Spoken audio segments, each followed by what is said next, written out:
Hello and welcome to the MyVA Dayton podcast, coming to you from Dayton, Ohio. This is the show where we talk with veterans in the Western Ohio region to share their stories and share what's happening at the Dayton VA Medical Center. I'm Scott Lease, your host, with co-host Greg Tucker.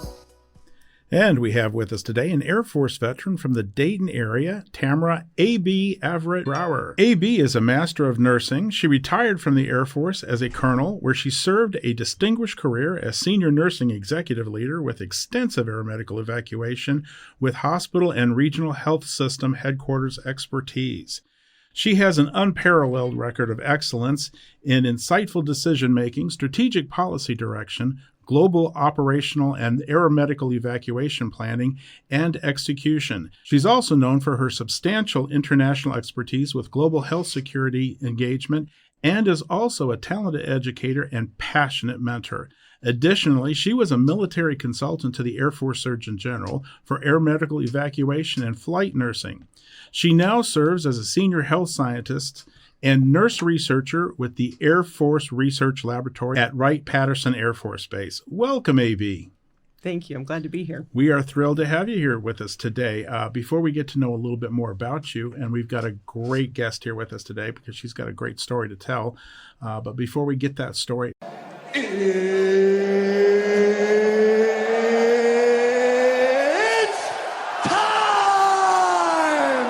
It's time to play Don't Tell Me, I Think I Know That. This is the game where we put our guests to the test of their knowledge of military trivia, a game where our listeners can play along to see if their minds are mired in mounds of military minutia as ours are. Are you ready to take that challenge, AB? You betcha. All right. Now, here's your first question. Where do airmen go for meals while on an Air Force installation? Now, you're an old Air Force retired colonel. You should know exactly where you send the airmen for meals. Would it be A, the dining facility, B, the mess tent, C, the chow line, or D, Outback Steakhouse? I will say the dining facility. That is correct.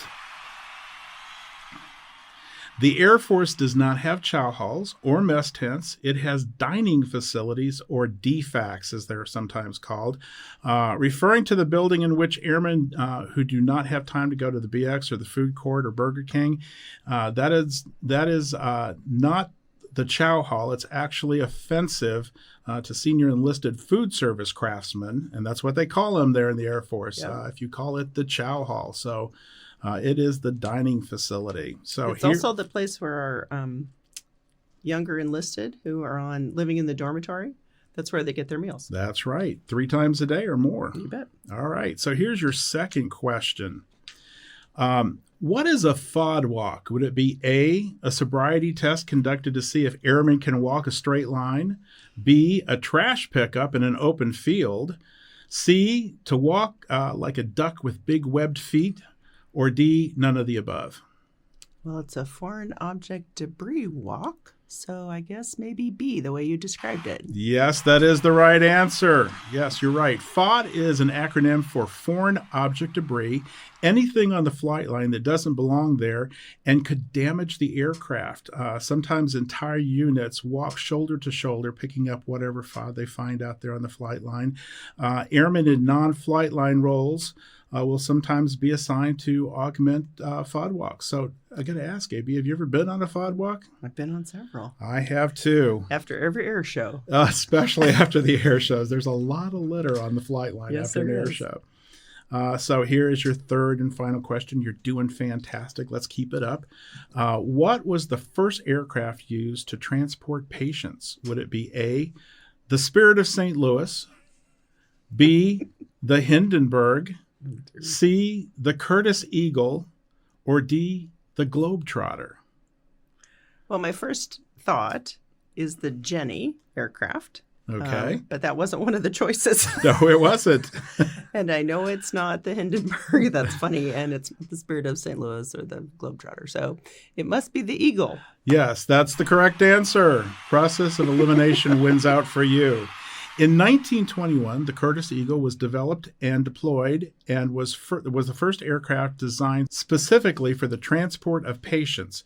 It was followed in 1925 by the XA-1, which could carry 2 litter patients and flight surgeon in a compartment behind the cockpit. And yes, the Jenny is another aircraft from that era that was early. And if I'm not mistaken, I think that was the first that was actually used in military transport of patients. And if I'm correct, it had a red cross on it. It did. It did. A flight nurse would know that. Absolutely. That's right. So, Greg, what is AB1 for playing our game today? For answering all those questions correctly, we have a set of 4 Dayton VA industrial strength chip clips designed by NASA's aerospace engineers to keep your chips crisp on your next stellar space journey or wherever you may be traveling in the near future. All compliments of the Dayton VA. So be careful with those chip clips. They are very powerful. They are industrial strength. We don't want you to get your fingers stuck in them, and highly prized. So thank you. Thanks for the safety warning. You are more than welcome. Yes, that was your safety briefing for the day. So we're going to take a quick break now. When we come back, we'll hear more from AB about what she's doing today.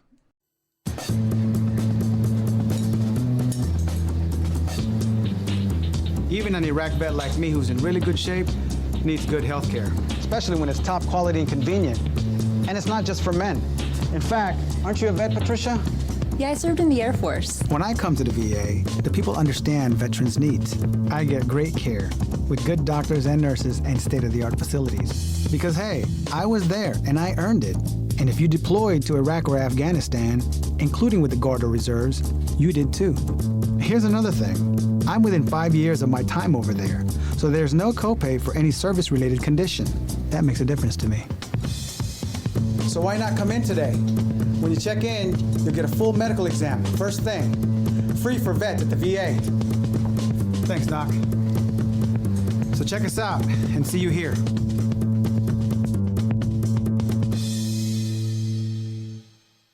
The Dayton VA changed my life. There was a time I was jobless and homeless, didn't know where to turn for help. I felt like there was no hope for me. Then I learned about the Dayton VA. They helped me find the help I needed to get back on track. I received support, got a job, found a place to live. I got my life back. Don't wait another day to see how the VA may help you. I'm a vet, and it's MyVA. Make it your VA today. To enroll, call 937-268-6511, extension 5336, or visit dayton.va.gov. And we're back with retired Air Force Colonel Tamara A.B. Averette-Brauer. Tamara, you've got a very, very impressive resume. And I got to tell you, your education is very impressive. But what you're doing right now at the Air Force Research Laboratory, I mean, you're like a rocket scientist almost. Well, not exactly. Yes, well, there are some around, but I'm not one of them. But it's always good to meet a few. So tell us, what do you do? So as a senior health scientist at the Air Force Research Laboratory and as a nurse, that's what I bring to the table. I work in the en route care research section of our research laboratory within what we call our 711th Human Performance Wing. And so we have a research arm, kind of the Airman Systems Directorate research arm, as well as the U.S. Air Force School of Aerospace Medicine in part of the 711th Human Performance Wing. And so we're really looking at, from an en route care perspective or the aeromedical evacuation perspective, we're really looking at what's our knowledge, what's the evidence behind the patient care, behind the patient experiences, and how can we help that experience be better? How can we help the healthcare people who are caring for patients be better prepared for that environment? How can, are there technologies that can assist in those environments? And so that's really the focus of the research that we work on. We're not doing, at least in our area, bench level cellular research. There are people who do that, but that's not us. So we're more into the applied and advanced technology demonstration realm. So our goal is actually to try to get things that are closer to solutions into the hands of the people who need them. So I'd say our war fighters, but also our healers. Sure, absolutely. So tell us in layman's terms, what the average person could understand. What kind of technologies are out there that you guys are on the verge of actually employing? Well, the air medical evacuation mission space is basically recreating a hospital in the back of a cargo aircraft. And that's kind of the way the Air Force does that. And so we're able to carry what we say beans and bullets in to a location and carry wounded out. So we convert a cargo aircraft into a flying hospital, quite literally. We bring on all the equipment, the oxygen, we have to plan for the electrical requirements, we bring on the medical equipment, we bring on the medications, dressings, everything like that. And then we bring the patients on and we care for patients during those flights that could be short, 30-minute flights, or could be long, 12 hours or longer flights. Long way from the Jenny, because you use Oh, yes. some very big aircraft now. What kind of Yes. aircraft do you use for air medical airlift? So our really long-range aircraft now, the Cadillac really is our C-17 cargo aircraft. And it's a beautiful space. It's large, it's well-lit, it's nice environment. And it was designed with air medical evacuation capability in mind. So it has oxygen actually on board that's ready for patient use, and it has an electrical system that supports medical equipment very easily. And it's easily configurable, so you can mix cargo and patients. You can have a variety of different kind of configurations. And so the C-17 is really quite lovely that way. The one we use for shorter haul missions, kind of in the dirt, if you want to say that, is the C-130. And again, man, talk about a workhorse aircraft. It's been around a long time. We have lots of versions of it Yes, now. it We're up to has the been. J model or more, but The 4-fan trash can. you betcha. Well, except now some of them, well, there's still 4 fans, but the blades have changed now. Yes, they have. So instead of 4 propeller blades, they're like 6 now. And it's also really nice for air medical evacuation in a different way. Every one of our C-130s in the U.S. inventory has the ability to do some patient carrying capability in it. So you can just drop some litter straps from the ceiling and you can bring out the litter stanchions, you can hook them up and you can load. So you can convert that aircraft pretty quickly. So you don't have to carry on something to actually hold the litters or the stretchers. But you have to carry on everything else, just like you do on the C-17. But in this circumstance on the C-130, you have to bring your oxygen on board as well. And so it's a matter of, those are kind of our workhorse aircraft. We've also used, for the last, over 20 years, the KC-135, because it has the ability to hold 6 cargo pallets. And so in that cargo compartment space of the tanker aircraft, you can actually put cargo pallets or patients or a combination up in that so space. The other 2 aircraft you were talking about primarily are just for hauling cargo or personnel. Correct. The C-135 is actually a refueling aircraft. The KC-135, yes. KC-135, is a refueling tanker that also has a cargo carrying capacity. It's a small one, but it works. And for us in air medical evacuation, we ended up using that aircraft. They did a big analysis back in just before 2000. And the choice to use that aircraft, because our C-141s were going to be retired, they were kind of our long haul aircraft. And the C-17s weren't totally online yet as far as being available. But the KC-135s, there was a large number of them. And they had really long legs, meaning they could fly a long distance. And there was a lot of them. So what a great choice. And the numbers of patients that they could carry met our needs, basically. So we could use those for some of our longer distances, for example. So we started using them in the Pacific. We use them out of the desert to Germany for smaller patient loads.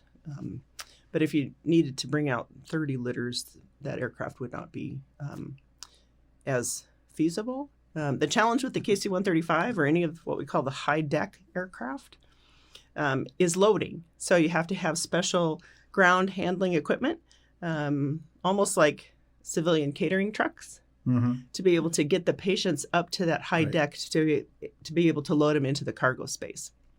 So we figured all those things out, and you figure out a way to make things work. So that's been it's been a great adventure part of this air medical evacuation experience. The things I've learned about the operational Air Force, what the demands on aircraft are, how we compete from a patient movement mission perspective. Sometimes we're not the very most important mission. We're right up there, but not always the number 1. Sometimes we're number 2. Sure. But yeah, so we use, and that's again our U.S. system, using what we call common user aircraft, so cargo aircraft. In this way, we kind of get the best bang for the buck out of the aircraft. So you were talking about the larger aircraft. Are there not smaller aircraft too? Sure, the C-130 we use for short haul, but we can also use what I will phrase as any passenger capable aircraft you can put a patient in. So if there's a place to put passengers, like duty passengers or traveling folks, you can put patients in it. You just have to figure out what else you need to adapt it. So the very smallest of those that we've used relatively consistently is the C-21, Right. which is part of our operational support airlift fleet. Basically a Learjet. Yes. And that's a really interesting process, trying to get a patient into a C-21. I've done it, and it is an interesting process. Not that you quite have to tip them on their sides, but it's kind of close because, getting a litter through that little bitty door and making the turn is very interesting process. Right. Doable, Right. but very interesting. But not every patient's on a litter also, Absolutely correct. But yeah, so the C-21 is the small one. We've also used a C-12. We've also used C-5 aircraft. And because there's a big troop compartment upstairs in the C-5 aircraft, so you can put patients up there. Again, interesting loading challenge because it's pretty high off the ground, and the ladder from the cargo compartment up to the troop compartment is kind of long and skinny. But they have just, interestingly enough, Air Mobility Command has just approved a configuration to use the C-5 cargo compartment for patient movement. And that's very exciting. I mean, it just kind of expands what's possible. We've used KC-10s. Like I said, if it is passenger capable, meaning it has a good environment, people can breathe the air, that sort of thing, Right. We can find a way to put patients in it.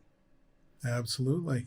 That's got to be an amazingly rewarding career to actually help save lives by transporting those folks.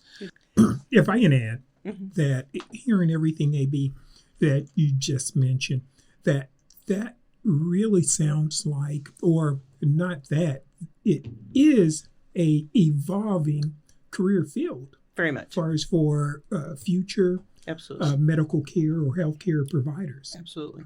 So, the ability to transport patients literally around the globe, which we do.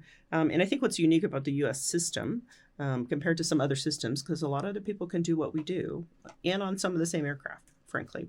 So the Australians fly C-17s and fly patients. The British fly C-17s and fly patients. The folks in New Zealand fly patients on a different kind of an aircraft. So there's a variety of countries that obviously move patients. We're not the only ones. The Germans do too. But what's unique I think about the U.S. military and our approach to moving patients is the common user aircraft. So using the cargo aircraft in its multiple roles, but also the large numbers of patients that we actually carry for really long distances. So you can carry a patient load of 50 or 60 patients and fly them for 12 or 18 hours or longer, possibly. And that's quite unique. And we also, because it is a full hospital that's recreated in the back of the aircraft, you can bring on an intensive care unit with a specialty team if you need it. We'll carry pediatric patients, geriatric patients. We even carry military working dogs because they're also patients. So the crew really is customized each time depending on the needs of the patients, correct? We start with a basic crew of 2 flight nurses and 3 aeromedical evacuation technicians. That's a standard crew. So it is a nurse-led team, which is quite unique, frankly. And then we add a critical care team if we need that. We add a neonatal intensive care team if we need that. And if we bring on maybe a burn team, for example, if it's a burn patient and we're going to carry him to San Antonio to the burn center there. And so we can tailor, absolutely. But the basic foundational crew is 2 nurses, 2 flight nurses, and 3 aeromedical evacuation technicians. And then you can add an additional nurse and technician to extend the duty period from 16 hours to 24 hours. The idea is to allow for some periods of rest in that time frame. And then if the patient load is very high or the acuity is very high because they're very sick, you can add additional members as needed. So yes, you can tailor, and if it's on a small aircraft like a C-21, you can also pare it down. Because you might need to. Because there's not enough seats for Right. everybody if you're on a tiny little aircraft. Absolutely. So yes, there is that ability to pair and tailor as needed. So, with your job with the research laboratory, what do you guys do exactly? Is it developing the process for care on the aircraft? Is it looking for better aircraft to use or better ways to configure the aircraft? What we're working on probably right now, part of what we do are knowledge product development. And so part of that is creating the knowledge, generating the knowledge, or evaluating the available knowledge that's out there. It's like, what do we know about the pathophysiology of this injury at altitude, for example? So what happens to a person with pneumonia when you put them on an airplane and you subject them to hypoxia, decreased partial pressure of oxygen. You subject them to decreased barometric pressure, decreased humidity, variable temperature, noise, vibration, those kinds of things. So what happens to that person physiologically? And then what can you do to help mitigate that, to treat that in flight so that they don't either deteriorate or at least they stay stable or potentially improve in flight? So there are medications you give, fluids you give, that sort of thing. So there's a variety of questions in there, and part of it is using research altitude chambers, which we have available at Wright-Patterson, and studying that, also evaluating live patient missions and looking at that, and then comparing that with available medical literature, and then kind of putting that all together, and then working with Air Mobility Command, who's the lead command for all of aeromedical evacuation, and saying, this is what we understand about the evidence that's out there that supports your choices in practice, in clinical practice, that may guide policy and that may help them make equipment selections.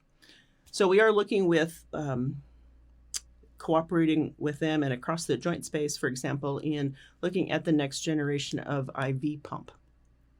So interestingly enough, that's more difficult than it sounds.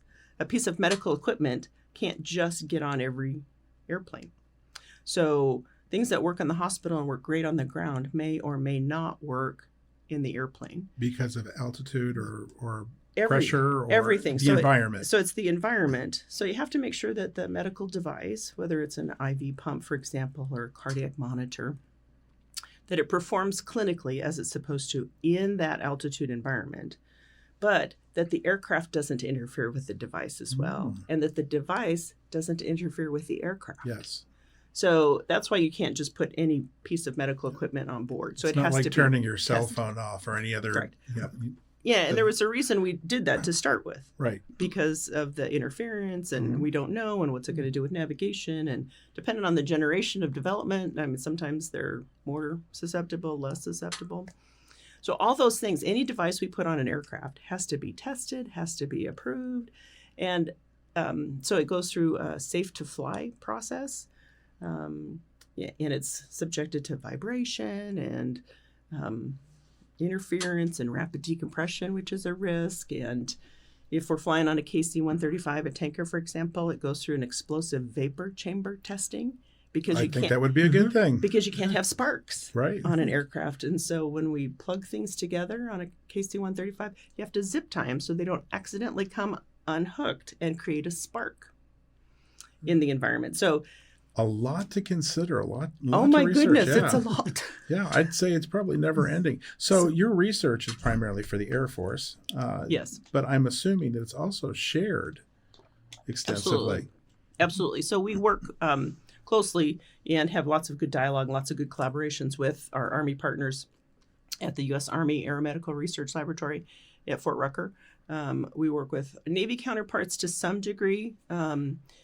But the issues of moving patients are common threads for all services. We have to figure out what those interface points are, but we also talk a lot about the equipment. So if you're going to start with a piece of equipment in the field with an Army soldier, for example, can you continue that piece of equipment onto an Army helicopter, onto an Air Force aircraft, onto another Air Force aircraft, into a hospital?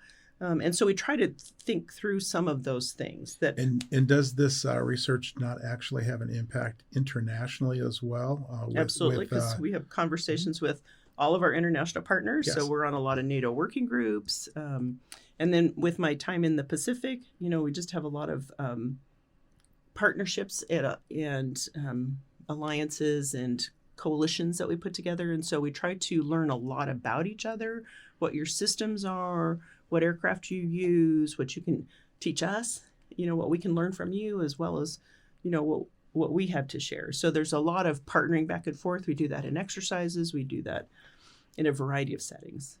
Well, that's a wealth of information, and I cannot imagine. It seems like there would be endless research, not just because there's so many factors to consider, but Right. always developing technologies. Yes. And you came to this because you actually dedicated your life to a career in flight nursing. How did that happen? Why did you choose going into the military and going to the Air Force and then becoming a flight nurse? Well, I was always interested in the military, I guess, a little bit. My dad was a Marine in the Marine Corps band. So he's very, clever to say that he was with the Hollywood Marines in the band. And so now he's one of Sousa's own. So Yes. he's in Sousa's Heavenly Yes. Band. And so I knew about that. And actually in high school, I met with a Marine recruiter and said, do you have nursing? And he said, no. And I said, well, I'm not going to be a Marine then, because I knew I wanted to do medicine and healthcare and nursing. And so the Marine Corps wasn't a choice for me. So I went off to college and then into nursing school, and we're sitting around one day, and one of the girls said, I'm going to go over to the ROTC department to see if they have money for school. And I said, I'll go with you. And it was a great opportunity. I'm at the University of Nebraska-Lincoln to try out the Air Force, see if I liked it and see if they liked me. And I fell in love. Frankly, I realized I appreciated the structure that was possible, as well as the opportunities. And then I knew that if I was going to be a nurse in the Air Force, I wanted to fly, because that's what you do in the Air Force is you fly patients. And so I knew that from the very beginning. So that's what I was able to do. And my first assignment was then at Scott Air Force Base, working at the hospital there in medicine, oncology, and critical care. And then I went to San Antonio to Wilford Hall and worked bone marrow transplant. So again, more kind of intensive critical care and oncology work, which was really kind of my passion, the two of them together. And from there, I got to go to flight school, because flight school then was in San Antonio at Brooks Air Force Base still. And then my next assignment was to Germany to go fly and be an air vac nurse. And so dream job, dream assignment, flying in Germany. So that's how I got started and fell in love with it and continued to be in love with it for the rest of my career. So But you you- mentioned that you went to the Marines. Why not the Navy? He did say that that their health care was provided by the Navy, but I was less interested for whatever reason. Was it the water? No, it wasn't that. It was, if I can't be Marine, I'm not joining, Okay. just because my dad had been Marine. It's just that the Air Force recruiter got to you later. Well, they must have offered me a better deal when I went to the Yeah. ROTC department. Okay. Just great opportunities, great experiences. So fell in love with it, and I really found my place, my niche, and I found a love of the Air Force. I think I found a love of our country, frankly, but I understood the big Air Force in a way that I never thought I would.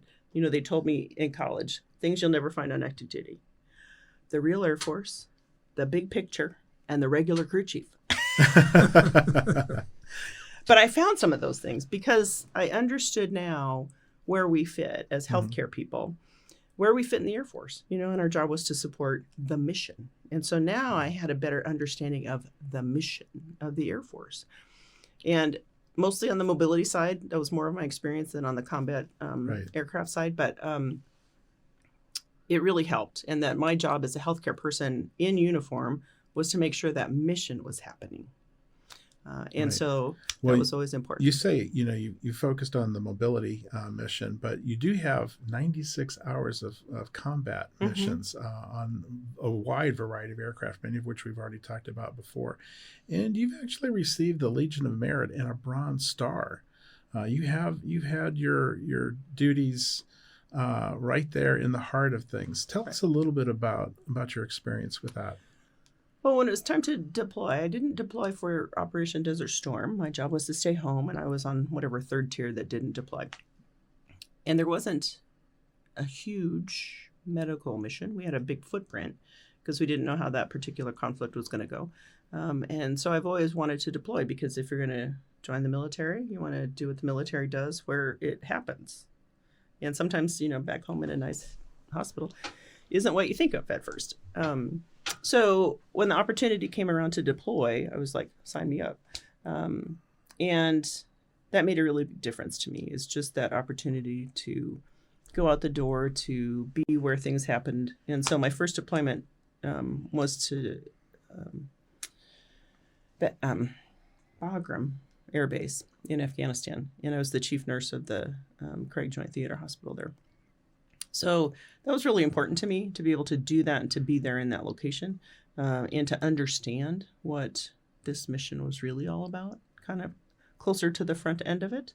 And when you're at a location, a large installation, things happen. And so you have to be ready for that. So I learned about those kinds of things. Still inside the wire. I wasn't an outside the wire person. But yeah, it was an incredible experience, as well as that was really where I came to appreciate our Afghan partners, because I worked with a lot of the interpreters actually worked all for me that we had in the hospital because we needed them and because we interfaced with a lot of our Afghan partners when they were ill or injured. And so that was a really great experience too, just to understand that whole thing. So tell us a little bit about your experience in service and receiving a Bronze Star. That was during my time at Bagram, was just that service, frankly, as part of the executive leadership team there, as the chief nurse responsible for patient care, patient safety, those sort of things at that facility with our partners that we had there. I don't think we had internationals at that location in our health team, but it was very interesting working with just the variety of patients that came through, the coalition partners that came through, our Afghan partners that came through, the injuries, because my background was in critical care and oncology. I was not raised as a trauma nurse. I did some training to get ready to deploy. I went to the Baltimore Shock Trauma location for training, which was a great experience, preparation, because when I got to Bagram, my job as a chief nurse was to go down and help in the trauma bay. And I'm like, okay, I've had my training. I know how to use this machine. I can push this button. I can spike this blood and push this button. Tell me what else I need to do. Do you need me to chart? I can chart. I'm a good charter. While other hands were all responding to trauma victims, that sort of thing. So, we had a chance to see firsthand what happened. If a tourniquet wasn't applied properly, we actually saw somebody die because the tourniquet wasn't applied properly and they bled out. Yeah. So those things, lessons learned and applied to try to take to the next week, the next month, the next years of conflict, to say everybody needs to really get trained on getting these things cinched down. If you're going to wear them, you got to use them right. And they do make a difference. But that's all evidence and knowledge that came from experience that then got put into practice. Mm-hmm. So I saw that in action there. We had researchers on the ground there collecting trauma data as part of our joint trauma system that then make improvements in our clinical practice guidelines that, like I said, it's the research happening in action. It's process improvement happening.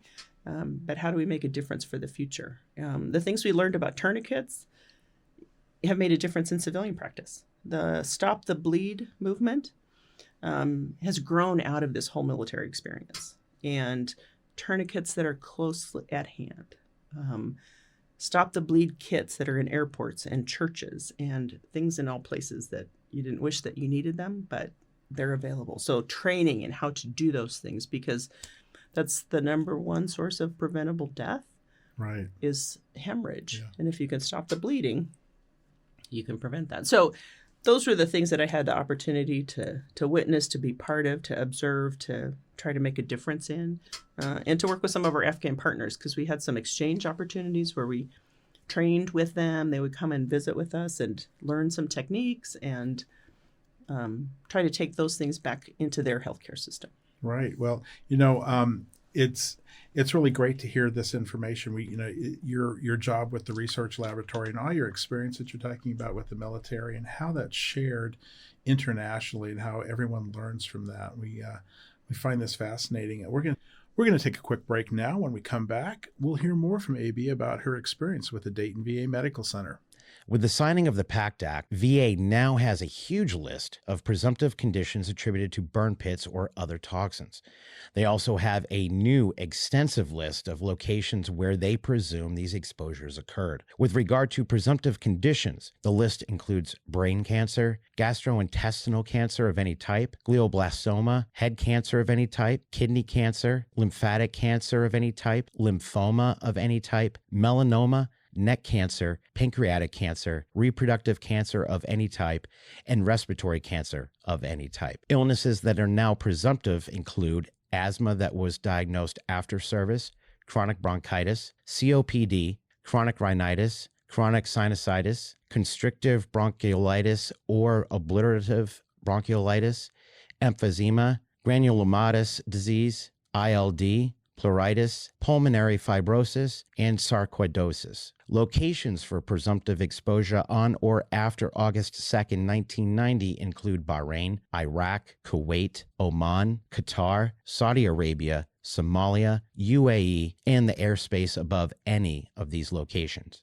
To find out more information about how the PACT Act affects you and your VA benefits, you can also visit VA's comprehensive website about the PACT Act by visiting va.gov/PACT, where you'll also be able to apply for VA healthcare or apply for or submit a supplemental claim for VA disability. Or you can always call VA's information hotline 24/7 at 1-800-698-2411. And we're back with Air Force Colonel, retired Tamara A.B. Averett-Brauer. So, A.B., tell us, our listeners about your experience with the Dayton VA. Well, I knew about the Dayton VA, and how did you learn about the Dayton VA? You said you knew about it. Well, I guess I knew it was here, but when I retired, I was able to get still through my TRICARE coverage, right, into the 88th Medical Group at Wright-Patterson. And then I saw that the VA had put together a PACT clinic out there, the Primary Access Care Team, whatever the PACT stands for, there. And I thought, interesting, because I had my my rating and stuff like that. And then they called me. And she was awesome. She goes, "Did you know you're dual eligible? Would you be interested in joining our clinic?" And I go, "Well, tell me more." And this would be the women's clinic? No. This was your primary care? Clinic. Okay, This gotcha. is the PACT clinic at Wright-Patterson. Okay. And I can't remember. I just blanked on her name. But she's awesome because she called and she said, "Did you know you're eligible? I'm calling people to see who are eligible, who could, join our clinic." Mm-hmm. And I said, "Well, tell me more. I'm already being seen in some other clinics within the 88th Medical Group. Is that going to be a problem?" She goes, "No, not at all." And I said, "Sign me up." So that's how I actually came to be a Dayton VA patient, frankly, was through that. So then they became my primary care providers. And I had the most amazing nurse practitioner there at first, Stephanie Cole. She's so fabulous. All the best things about nursing and nurse practitioner. But she also educated me a lot about the VA and what the VA health system has to offer, more than I realized. And that was very exciting. So that I was able to, I just got connected with massage through the VA, through then I guess they call it the community care program. So they connect me with a massage therapist. And I went in and got my glasses through optometry. I had my annual exam. And then I went in and I said, "I've got a little issue with some vision issues." And I had more vision issues than I realized. And they, in the optometry department, taking really great care of me. And it was the time I was having some other complications from some other medical conditions that I have. So I have metastatic breast cancer. And that was diagnosed in 2017 after I retired in 2015. And so I started treatment there at the 88th Medical Group. And in the course of things, on my next course of treatment, I was having a variety of side effects from that. Well, that's what ended up happening with my eyes. I was having an inflammation issue going on in my eyes that they said was really unusual. And I'm like, okay. So they took great care of me. And they coordinated that with my other healthcare team. And so that's been just a really great experience. Let's see, who else have I seen up there? But you've also experienced some care through the women's clinic too, correct? I have been through the women's clinic. Well, and one of the issues is I know because she's a colleague of mine, Dr. Nicole Armitage, Right. who's the director of the Women's Veterans Program for the Dayton VA. So she used to be my boss Oh, really? at the research laboratory before she retired. So she was a great supporter of mine. And so we've connected that way. And then I've been, really honored to be recognized as one of the veterans recognized for the summer Welcome Home Heroes event. The Welcome Home event at the Yes. Dayton Dragons. Yes, that was fabulous. Oh my gosh, felt like a rock star or something. It was great. And then we got invited out to be part of the inaugural Veterans Day Parade at the Dayton VA campus. In the middle of a snowstorm. Yes, it was. Impromptu snowstorm. Yes, it was very interesting. But we got to ride in these beautiful Model A Ford, the car club. It was a great experience. So I've just had really wonderful experiences there. I do a lot of my meds through the VA, and I love the home delivery and the renewal options. I love the secure messaging with my healthcare team. That's worked out really, really well. So you're a user of My Healthy Vet as well. Absolutely. Yeah. Absolutely. You're a retiree. You talked about you're a recipient of TRICARE. Yes. And you still choose to use the Dayton VA. Tell us why that is. Why do you rely on the VA for your primary care? Why is that? It was convenient, and it opened a variety of doors that TRICARE didn't have, actually. So there's some other opportunities. I've had physical therapy through the VA. There's chiropractic available, which I haven't, but I'm going to get on the list for. And that's not available through TRICARE. Right. So the coverages are different, and that's been a grand experience. But it doesn't take away your TRICARE. It enhances your TRICARE. Yeah, since I'm a dual eligible person. So it's just really augmented my ability to have care and to coordinate the care, and it's worked out really well. And I look forward, because my husband and I, after we retired, spent some time in our RV. We got a nice big fifth wheel and drove around the country until I got this job at the research lab. And we want to do that again. We want to get back in the RV and go travel. And so I'm looking forward to taking advantage of the VA travel coordinators. There you go. So that wherever I am, that's I right. can connect into the VA system. And that's a huge plus. It is. So I'm very excited about that. Yes, because there's more VA facilities available than there are military installations. Absolutely. So, yes. Absolutely. And so very excited about that. And with the new opportunity. records capabilities, you no longer have to worry about where your records are. They're going to have that access. Right. Literally wherever you go to a VA facility, they'll have access to your health records. Right. Well, hey, I really want to thank the time that you spent. Thank you very much for the time you spent with us today. It's great hearing your story. It's a wonderful story, and we love hearing stories from other veterans in the Southwest Ohio region. Thanks again for coming in today. It's been my pleasure. Thank you. Thank you for your service and your continued service. Thank you. When I retired from the Air Force, I received my medical benefits for life through TRICARE. I didn't know I was also eligible for care through the VA, some of which I pay no copay for or an annual premium. Now I have options I didn't know I had before because of the Dayton VA. Don't wait another day to see how the VA may help you. I'm a vet, and it's MyVA. Make it your VA today. Call 937-268-6511, extension 2159 to enroll, or visit dayton.va.gov. If you're homeless or at risk of becoming homeless, we can help. We offer many programs and services, including free health care, and we can help you connect with resources in your community. We help veterans who are homeless or at risk of becoming homeless due to financial hardship, unemployment, addiction, depression, or transition from jail. Contact one of our care coordinators to get help with immediate food and shelter needs, including both transitional and permanent housing, job training, life skills development, and education, justice system navigation, and community reentry from jail, financial support to prevent homelessness, addiction, and depression treatment, along with health and dental care. Now, if you or someone you know that's a veteran who is homeless or at risk of becoming homeless due to financial hardship, unemployment, addiction, depression, or transitioning from jail, the VA Medical Center can help you. Contact a homeless services care coordinator to get help. Contact our health care coordinator at 937-268-6511, extension 1364. We want to once again thank our guest, retired Air Force Colonel Tamara A.B. Averett-Brauer, for taking time to tell her story and her experiences with the Dayton VA Medical Center. We truly enjoy hearing stories from veterans from across the region and learning more about how they found care through the Dayton VA Medical Center. And as always, we want to thank our listeners for joining us and remind them, if they are a veteran and are not enrolled, to enroll with the Veterans Health Administration to receive health care benefits through the Dayton VA Medical Center. It's easy and it doesn't cost a thing. You just need to be a veteran.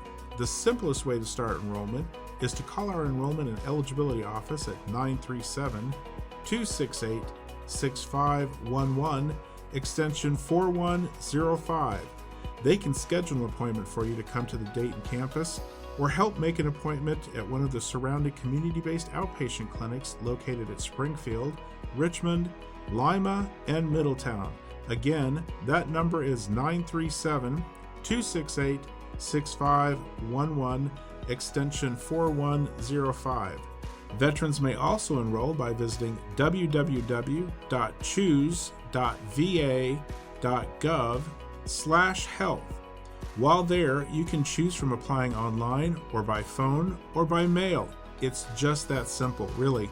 As I said before, it doesn't cost a thing to apply. So what are you waiting for? Call us today. Or if you know of a veteran who is not enrolled, have them call to start taking advantage of this benefit. If you're a veteran, it's your VA. Sign up today. Join us again for another episode of MyVA Dayton with the Dayton VA Medical Center. Our episodes drop the 1st and 15th of each month. I'm Scott Leese with your co-host Greg Tucker. Thanks again for listening to MyVA Dayton.